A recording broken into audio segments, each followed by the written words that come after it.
আসসালামু আলাইকুম। আজকে আমি আটা দিয়ে পুরি তৈরি করব। এখানে আমি 1.5 কাপ আটা নিয়ে নিলাম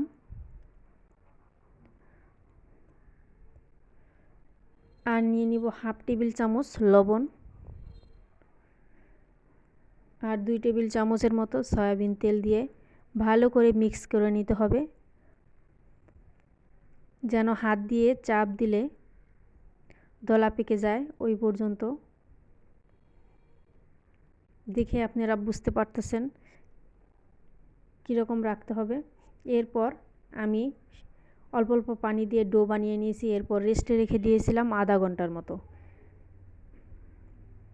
এখানে আমি একটা লিচি কেটে নিয়েছি, লিচির মধ্যে দিয়ে দিলাম পুর, ডালের পুর।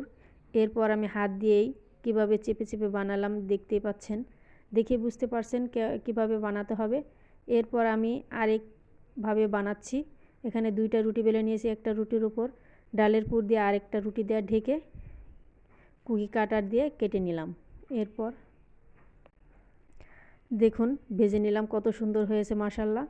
ভিডিওটি ভালো লাগলে লাইক, কমেন্ট এবং সাবস্ক্রাইব করবেন প্লিজ।